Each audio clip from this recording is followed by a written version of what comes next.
Welcome to learn and notes YouTube channel. Learn and notes YouTube channel पर आप सभी लोगों का स्वागत है। और आज से आप सभी लोगों को एग्जाम को देखते हुए हम अनसॉल्व पेपर की सीरीज लेके आए हैं और आपके लिए हम कोशिश करेंगे कि बोर्ड में इन सब चीज़ों से काफ़ी क्वेश्चन, आप जानते ही हैं अनसॉल्व से बहुत सारे क्वेश्चन बोर्ड में सीधे सीधे आ जाते हैं, तो हम कोशिश करेंगे आप सभी लोगों के साथ इसको सॉल्व करने के लिए। तो आइए सॉल्व करते हैं। पहला क्वेश्चन बहुविकल्पी प्रश्न सेट नंबर 1 का देख रहे हैं। पहला क्वेश्चन है बहुविकल्पी प्रश्न का, किसी बिंब का अवतल दर्पण द्वारा बना प्रतिबिंब आभासी, सीधा तथा बिंब से बड़ा पाया गया, ये कंडीशन बता रहा है। तो बताइए बिंब की स्थिति कहां होनी चाहिए, बिंब की स्थिति कहां होनी चाहिए। इसमें देख रहे हैं आप, दिया है पहला क्वेश्चन, पहला ऑप्शन दिया हुआ है मुख्य फोकस तथा वक्रता केंद्र के बीच बनेगा, कि वक्रता केंद्र पर बनेगा, या वक्रता केंद्र से परे बनेगा, या दर्पण के ध्रुव तथा मुख्य फोकस के बीच बनेगा। तो आपने ऐसे कंडीशन के सवालों में 6 कंडीशन पढ़ा था, जिसमें एक कंडीशन है कि ऐसा तब होता है, यहाँ देख सकते हैं अवतल दर्पण की बात किया तो हम यहाँ फिगर बनाने की कोशिश कर रहे हैं। यहाँ पे एक अवतल दर्पण है। अवतल दर्पण किसे कहते हैं तो आप सभी जानते हैं, ऐसा दर्पण जो अंदर से धंसा हो, इसकी सतहें अंदर से धंसी होती हैं और हम यहाँ से इसके बीच में मुख्य अक्ष यहाँ पे खींच रहे हैं। तो आप यहाँ देख रहे हैं जिसमें से ये जो पॉइंट होता है इसको ध्रुव बोलते हैं, ध्रुव को हम P से डिनोट करते हैं। ठीक, यहाँ आप देख रहे हैं दूसरा जो पॉइंट यहाँ बनता है F बनता है, यहाँ पे आपका C बनेगा, यहाँ पे आपका F बनता है। और जब प्रकाश की किरणें इसमें पड़ती हैं, इस तरह आप देख पा रहे हैं यहाँ पे, तो ये बोला क्या है, प्रतिबिंब आभासी सीधा बिंब से बड़ा बनेगा। तो इसका कंडीशन ये होता है कि जब मुख्य फोकस और ध्रुव के बीच में वस्तु रखी जाएगी तो ये कंडीशन बनता है। जैसे आप यहाँ देख पा रहे हैं, इस पे जब रखेंगे वस्तु तो यहाँ पे आकर के दर्पण पे टकराएगी और इस वजह से ये सीधा सीधा कहां से जाएगा, मुख्य फोकस से, यहाँ पे फोकस से ये इस तरीके से ऐसा गुजार सकते हैं हम, ऐसे हम इसको गुजारेंगे। और इस प्रकार से आप देखेंगे ये वाली जो लाइन है ये भी ऐसे आगे से गुजरेगी और फिर हम इसको पीछे बढ़ाएंगे। और जैसे हम इसको पीछे बढ़ाएंगे तो आप देख रहे हैं इसका प्रतिबिंब दर्पण के पीछे बनता है, दर्पण के पीछे बनेगा, आभासी बनेगा, दर्पण के पीछे बनेगा, आभासी बनेगा एवं वस्तु से बड़ा बनता है। ठीक है, तो आप देख पा रहे हैं इसका आंसर कौन सा जाएगा, दर्पण के ध्रुव तथा मुख्य फोकस के बीच ये वस्तु रखी जाएगी तो ये कंडीशन बनेगा कि आभासी सीधा बिंब से बड़ा। तो आप देख पा रहे हैं ये आभासी बन रहा है क्योंकि हम इसको दर्पण के पीछे ले जाके बना रहे हैं, इसलिए ये आभासी बन रहा है। आप देख रहे हैं ये वस्तु है, ये इसका इमेज है, इसका प्रतिबिंब है। तो जो वस्तु है वस्तु से बड़ा बन रहा है, दर्पण के पीछे बन रहा है, आभासी बन रहा है एवं सीधा बन रहा है। यहाँ पे ये क्वेश्चन ठीक है। इसके लिए हम दूसरा क्वेश्चन आप यहाँ देख रहे हैं, बहुविकल्पी का दूसरा क्वेश्चन, किसी गोली दर्पण तथा किसी पतले गोली लेंस दोनों की फोकस दूरियां -15 सेंटीमीटर है। दर्पण तथा लेंस संभवतः है, क्या है, दोनों अवतल है कि दोनों उत्तल है, कि दर्पण अवतल तथा लेंस उत्तल है, या डी नंबर का ऑप्शन है दर्पण उत्तल तथा लेंस अवतल है। तो इस नियम को आपने पढ़ा हुआ है किसमें, चिन्ह परिपाटी वाले में, है ना। चिन्ह परिपाटी में आप इसको पढ़े हैं, चिन्ह परिपाटी में आपने इसको पढ़ा है। एक अवतल लेंस हम यहाँ पे ले रहे हैं, अवतल लेंस। और अवतल लेंस में आप सभी जानते हैं ये जो होता है इसका मुख्य अक्ष, जिसमें ये ध्रुव है P, और सभी लोग आप सभी इसमें पढ़े होंगे कि पहला जो इसका नियम होता है, कुछ रूल है इसके लिए चिन्ह परिपाटी का, कि सभी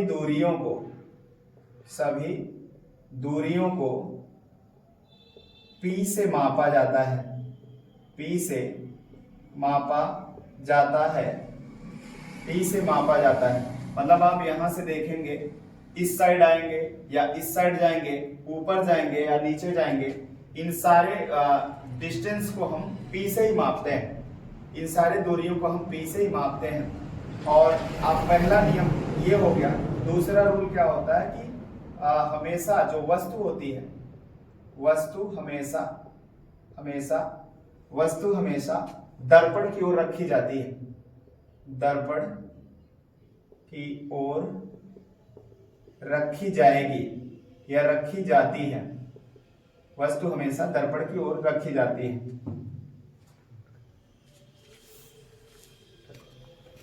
सभी दूरियों को P से मापा जाता है। वस्तु हमेशा दर्पण की ओर रखी जाएगी, मीन्स आप वस्तु यहां रखते हैं, दर्पण की साइड में वस्तु को रखा जाएगा।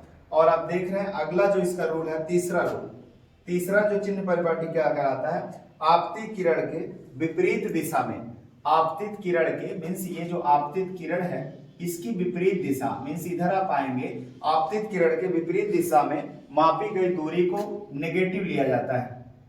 आपतित किरण, अब देख रहे हैं किरण इधर से जा रही है, इसकी विपरीत दिशा में यदि हम मापते हैं तो इसको हमेशा नेगेटिव लिया जाएगा। आपतित किरण की विपरीत दिशा में मापी गई दूरी को ऋणात्मक लिया जाता है। आपतित किरण की दिशा में, आपतित किरण की दिशा की दूरी को धनात्मक लेते हैं। मतलब अगर आप आपतित किरण इधर से जा रहा है, इधर से अगर आप दूरी माप रहे हैं तो इसको हमेशा पॉजिटिव लिया जाएगा। और अगला जो रूल है यहां लिख सकते हैं कि आपतित किरण की दिशा की ओर की दूरी को धनात्मक लेते हैं।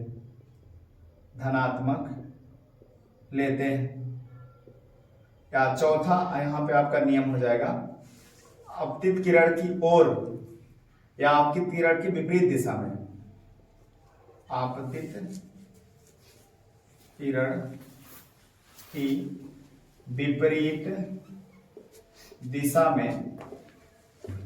विपरीत दिशा में मापी गई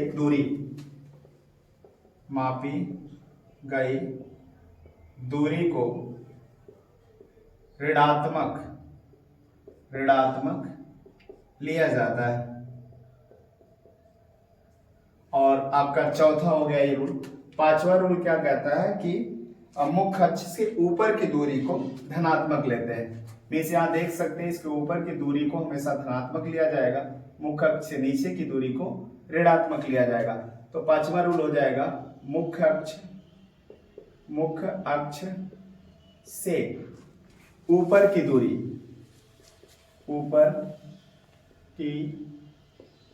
को धनात्मक लेते हैं। एंड छठवां जो रूल बनेगा इसमें, मुख्य अक्ष से नीचे की ओर की दूरी को ऋणात्मक लेते हैं। एंड इसका सातवां रूल क्या बनेगा कि हमेशा वस्तु की दूरी u हमेशा ऋणात्मक लिया जाता है, चाहे अवतल दर्पण हो या उत्तल दर्पण। u हमेशा ऋणात्मक लिया जाता है। तो आपका इसमें आंसर, क्वेश्चन क्या बोला है, किसी गोलीय दर्पण, तो हम यहाँ पे आपके लिए बना रहे हैं यहाँ पे गोलीय दर्पण, ये गोलीय दर्पण। तो आप ये रूल देख सकते हैं, इस रूल को अच्छे से आप नोट डाउन कर लीजिएगा। बाकी हम इसको मिटा रहे हैं, मिटा के हम इसमें जो क्वेश्चन आपका बोला है ये कह रहा है कि गोलीय दर्पण हम ऐसे बना सकते हैं। आपका यहां से देख पा रहे हैं ये गोलीय दर्पण है। किसी पतले गोलीय लेंस आप इस तरीके से बना सकते हैं। अवतल के लिए बात किया, पतले गोलीय लेंस, ये इसका मुख्य अक्ष हो गया, पतले गोली लेंस की फोकस दूरियां -15 है। जाहिर सी बात है माइनस है तो ये अपोजिट साइड में ही जाएगा, इस साइड -15 सेंटीमीटर है। तो दर्पण तथा लेंस संभवतः होगा या संभवतः है, कौन सा है? तो इसमें आप देख सकते हैं दोनों अवतल ही जाएगा, क्योंकि अवतल में एक कंडीशन बनेगा कि अपोजिट साइड में, या ये बोल सकते हैं वस्तु की दूरी की तरफ की दूरी को, या वस्तु की तरफ की दूरी को नेगेटिव लिया जाता है। क्योंकि यहाँ पे ऑलरेडी नेगेटिव दिया हुआ है तो ये वस्तु की दूरी की तरफ हम देख रहे हैं, इसलिए दोनों इसमें क्या जाएगा? दोनों अवतल ही जाएगा आंसर में। तो हमारा जो ऑप्शन आ जाएगा दोनों अवतल, जो कि आप यहाँ चिन्ह परिपाटी में अच्छे से देख पाए। तीसरा क्वेश्चन, किसी शब्दकोश में पाए गए छोटे अक्षरों को पढ़ते समय आप निम्न में से कौन सा लेंस पसंद करेंगे? तो आप सभी जानते हैं पढ़ने वाला जो लेंस होता है, किसी चीज को अगर हम पढ़ते हैं ना तो जाहिर सी बात है हम उत्तल लेंस ही यूज करते हैं। ये आप देखे होंगे बॉक्स में, ज्योमेट्री बॉक्स वगैरह में एक लेंस आता है जिसको हम ऐसे करके देखते भी हैं। तो ये जो है उत्तल लेंस ही यूज करते हैं। तो पहला तो ऑप्शन आप देख रहे हैं, ये ऑप्शन वैसे ही कट जाएगा, ये ऑप्शन वैसे ही कट जाएगा एलिमिनेट मेथड से, है ना। और इस तरीके से दो ऑप्शन वैसे कट गए तो आप देख पाएंगे या तो आंसर ये होगा या तो आंसर ये होगा। फिर हम चलते हैं इसमें, किसी शब्दकोश में पाए गए छोटे अक्षरों को पढ़ते समय आप कौन सा लेंस यूज करेंगे? 50 सेंटीमीटर फोकस दूरी का एक उत्तल लेंस यूज करेंगे या 10 सेंटीमीटर फोकस दूरी का एक उत्तल लेंस यूज करेंगे? तो लेंस में जो बड़ा प्रतिबिंब दिखाता है, जो शक्तिशाली प्रतिबिंब दिखाता है, उसके लिए उत्तल लेंस ही यूज किया जाता है, उत्तल लेंस ही यूज किया जाता है। लेकिन जितना कम फोकस दूरी होगा उसमें, जितना कम फोकस दूरी होगा उतना अधिक अच्छे से दिखाएगा वो। तो इसके लिए आप देख रहे हैं 50 सेंटीमीटर फोकस दूरी, 10 सेंटीमीटर फोकस दूरी, दोनों में कौन जा रहा है कम? तो आप देख रहे हैं 10 सेंटीमीटर फोकस दूरी का उत्तल लेंस। तो यहां लिख सकते हैं आप जितना कम फोकस दूरी होगा, जितना कम फोकस दूरी होगा उतना ही स्पष्ट दिखता है, स्पष्ट दिखता है। बस ऑप्शन नंबर सी आपका जाएगा, 10 सेंटीमीटर फोकस दूरी का उत्तल लेंस हम इसमें यूज करेंगे। ठीक है, अगला सवाल आप देखेंगे, मानव नेत्र जिस भाग पर किसी वस्तु का प्रतिबिंब बनाते हैं वह क्या है? तो हम इस क्वेश्चन को यहाँ पे आपके नोट कर रहे हैं बोर्ड पर, और देख सकते हैं इसको।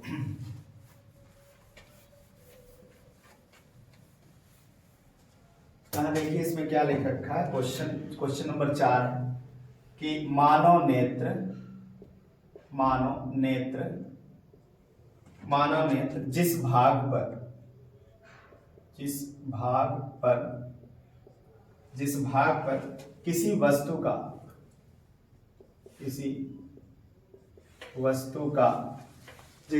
किसी वस्तु का प्रतिबिंब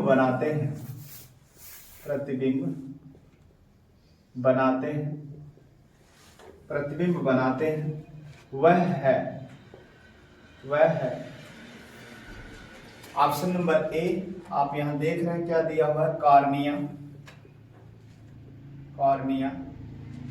ऑप्शन नंबर बी दिया हुआ है परितारिका। ऑप्शन नंबर सी दिया हुआ है पुतली, जिसको प्यूपिल भी कहते हैं। ऑप्शन नंबर डी दिया है दृष्टिपटल, इसको रेटिना कहते हैं, रेटिना। और परितारिका क्या होती है? इसको आइरिस बोलते हैं, इसको हम आइरिस कहते हैं, आइरिस। पुतली क्या होता है? तो पुतली को प्यूपिल कहते हैं। और कॉर्निया तो कॉर्निया होता ही है, कॉर्निया। ठीक है, तो यहां आप देख रहे हैं मानव नेत्र जिस भाग पर किसी वस्तु का प्रतिबिंब बनाते हैं वह क्या है? मतलब कहने का यह है कि जिस चीज को हम देखते हैं, कोई भी वस्तु अगर हम देख रहे हैं तो उसका इमेज कहाँ बनता है, किस वस्तु पर बनता है, किस इसमें से कौन से पॉइंट पर बनता है। तो आप जानते हैं कि रेटिना एक ऐसा भाग होता है जिसपे हमारा इमेज का प्रतिबिंब बनता है। इस तरीके से हम अगर फिगर बनाएं आई के लिए तो ये देख पा रहे हैं सभी लोग कि इस तरीके से हमारा आँख होता है, हमारा आई होती है इस तरीके से, इस तरीके से। और इसमें आप देखोगे कि यहाँ पे कुछ नसें होती हैं जिसको ऑप्टिक नर्व बोलते हैं, ऑप्टिक नर्व कहेंगे, है ना। अब आप यहाँ देखोगे, यहाँ पे लेंस है, यहाँ पे लेंस लगा हुआ है, इधर बगल में सिलेबरी मसल्स होते हैं, इधर बगल में सिलेबरी मसल्स होते हैं, ठीक है। इधर से देखेंगे ये जो भाग है इसको हम रेटिना बोलते हैं, आँख के पिछला वाला भाग रेटिना होता है। इसमें आप देखेंगे तो एक द्रव भरा होता है जिसको कचाप द्रव कहते हैं, जिसको कचाप द्रव कहते हैं। तो जब कभी भी सपोज दैट यहाँ कोई वस्तु है, यहाँ पे कोई वस्तु है, ये वस्तु अगर आपकी आंखों में आएगी तो सबसे पहले ये लेंस से टकरा करके ये वस्तु रिफ्लेक्ट करती है सीधा कहाँ पे, रेटिना पर। और रेटिना पर इस वस्तु का इमेज हमेशा कैसा बनता है, उल्टा। ये वस्तु का इमेज हमेशा उल्टा बनता है, लेकिन यहाँ से जो ब्रेन की नसें होती हैं, ये जो नसें होती हैं हमारी आंखों की, ये सीधे जाकर के ब्रेन से अटैच होती हैं और ब्रेन में ये चीजों को सीधा करके बताती है, सीधा करके दिखाती है। और इस तरीके से हम किसी वस्तु को देख करके उसको पहचान पाते हैं। तो जाहिर सी बात है कि नेत्र, मानव नेत्र जिस भाग पर किसी वस्तु का प्रतिबिंब बनाते हैं उसको क्या बोलते हैं, तो उसको दृष्टि पटल बोलते हैं या इसको रेटिना बोलते हैं। ठीक है, तो हमें उम्मीद है कि आपको ये क्वेश्चन अच्छे से समझ आया होगा। इसी के साथ हम अगला क्वेश्चन लेते हैं, क्वेश्चन नंबर 5। दो चालक तार जिनके पदार्थ लंबाई तथा व्यास समान है। दो चालक तार जिनके पदार्थ लंबाई तथा व्यास समान है, किसी विद्युत परिपथ में पहले श्रेणी क्रम में और फिर पार्श्व क्रम में। आप देख पा रहे हैं, पार्श्व क्रम मतलब होता है समांतर क्रम। तो पहले श्रेणी क्रम में और फिर पार्श्व क्रम में संयोजित किए जाते हैं। श्रेणी क्रम और पार्श्व क्रम संयोजन में उत्पन्न ऊष्माओं का अनुपात क्या होगा? उत्पन्न ऊष्माओं का अनुपात क्या होगा? तो यहाँ पे ऑप्शन दिया है 1:2, 2:1, 1:4 या 4:1। तो आपको इसको बताना है। तो आप देख रहे हैं कि अगर हम देखिए दो चीजें इसमें दे रहा है, एक तो श्रेणी क्रम दे रहा है और एक समांतर क्रम या इसी को पार्श्व क्रम बोलते हैं। तो पहला प्रतिरोध हम बात करें, यहाँ पे हल करते हैं हम इस सवाल को। पहला जो दिया है आपका, तो यहाँ लिख सकते हैं पहला प्रतिरोध,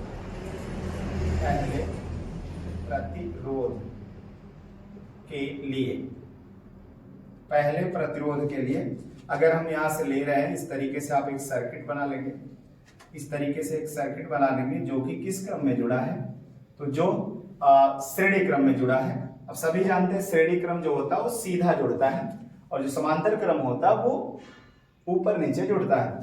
तो यहाँ देख लेंगे, यहाँ से एक बैटरी लगा देते हैं, इसको एक सर्किट बन गया। सपोज दैट ये R है, ये R है, तो हमने जो है इसको R निकालना है, R डैश निकालना है। तो श्रेणी क्रम का जो फार्मूला होता है, श्रेणी क्रम के लिए जो फार्मूला होता है, श्रेणी क्रम के लिए जो सूत्र होता है R=R1 + R2 होता है। तो आप सभी जानते हैं श्रेणी क्रम के लिए R+R1 + R2 होता है। तो अगर हमने इसको R माना, इसको R माना, तो अगर हमने जो है यहाँ पे R डैश हम इसको मान लेते हैं, R डैश R1 की वैल्यू R, R2 की वैल्यू R, तो R + R क्या हो जाएगा, R डैश 2R हो जाएगा। इक्वेशन नंबर पहला। तो हम इसी के साथ दूसरे सर्किट में चलते हैं, पार्श्व क्रम वाला। तो आप यहाँ देख पा रहे हैं पार्श्व क्रम, या इसी को हम क्या बोलते हैं, समांतर क्रम। तो इसमें क्या दिया है, तो इसके लिए हम सर्किट कुछ ऐसा बनाएंगे। आपका ये रहा, ये सर्किट, यहां से दो सर्किट यहाँ पे बनाए। यहां से एक जो है विद्युत वाहक बल्ब या ऐसा बोल सकते हैं बैटरी से यार जुड़ा हुआ है। तो यहां से देख सकते हैं 1/R = ये R है, ये R है, तो 1/R1 होता है। प्लस 1/R2 होता है प्लस 1/R3 होता है, लेकिन यहाँ दो ही रेजिस्टेंस दिया हुआ है तो 1/R इक्वल टू R यहाँ डैश कर लीजिए या डबल डैश कर लीजिए। 1/R1 की वैल्यू R दिया है तो R ले लिया, R2 की वैल्यू R दिया है तो R ले लिया। 1/R double dash equal to कितना हो जाएगा, R का एलसीएम करेंगे तो R हो जाएगा 1 + 1 और 1 कितना हो जाएगा 2/R।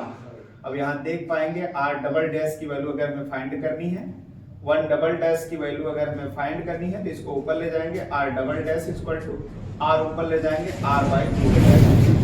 ये हो गया मेरा दूसरा equation number first and equation number 2। ठीक है, और इसी के साथ हम इसके अगले स्टेप में चलते हैं।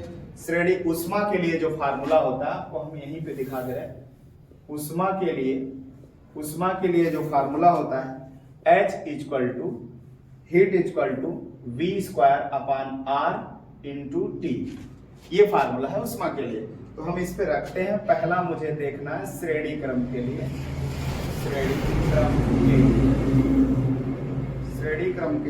तो श्रेणी क्रम के लिए फार्मूला क्या है, H1 हम ले लिया, यहाँ पे डैश ले सकते हैं आप, H1 ही ले सकते हैं, कोई दिक्कत नहीं। V²/R, R की वैल्यू कितनी है यहाँ देख सकते हैं, R डैश की वैल्यू कितनी है, तो R डैश की वैल्यू 2R है, तो हम यहाँ रख सकते हैं 2R × T। तो ये हो गया आपका समीकरण नंबर A, मान लीजिए इसको। फिर उसके बाद हम पार्श्वक्रम के लिए लेते हैं, पार्श्वक्रम के लिए H2 इसको मान लिया, V² क्या दिया हुआ है यहाँ पे, V²/R ही होता है, लेकिन यहाँ से हम R की वैल्यू, R डबल डैश की वैल्यू कितना है पार्श्वक्रम के लिए R/2, तो यहाँ पे हम रख देंगे R/2 और फिर इस तरीके से ये आगे जब ऊपर जाएगा तो 2V²/R × T ये हो जाएगा H2 की वैल्यू। समीकरण नंबर B है। समीकरण A और B को भाग करने पर तो हम अगले स्टेप में चलते हैं। आपका यहाँ देख सकते हैं, आप अच्छे से इसको नोट बनाइए और इसको अच्छे से जो आप लिखिएगा। तो यहाँ देख रहे हैं H1 की वैल्यू आ गई V²/2R × T, समीकरण नंबर A हमने माना। H2 की वैल्यू आ गई 2V²/R × T, समीकरण नंबर इसको B हमने माना।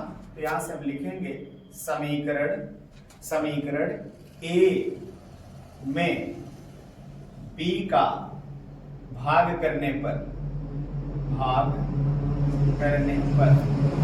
क्या देख पा रहे हैं, H1/H2 इक्वल टू H1 की वैल्यू कितनी है तो V²/2R × T, और यहाँ देख पा रहे हैं H2 की वैल्यू कितनी है 2V²/R × T। अब जो यहाँ से कट पिट होने लायक है आप काट दीजिए, T से T चला जाएगा, है ना, और आप देखेंगे V² से V² चला जाएगा और R से R चला जाएगा, बचेगा क्या 1/2 और नीचे बच जाएगा 2/1 और ये हो जाएगा H1/H2। और यहाँ देख पा रहे हैं H1/H2 इक्वल टू ये जब क्रॉस यहाँ से जाएगा 1/2 हो जाएगा। इस प्रकार से 2 जा कितना हो जाएगा 4। H1/H2 equal to 1/4 means H1/H2 equal to 1/4। अब आप देख पा रहे हैं क्वेश्चन हल हो चुका है। 1:4 दिया है और इसमें आप देख रहे हैं ऑप्शन नंबर C है 1:4। इस तरीके से क्वेश्चन हल हो गया। तो आप अच्छे से इसको देख लेंगे दोबारा।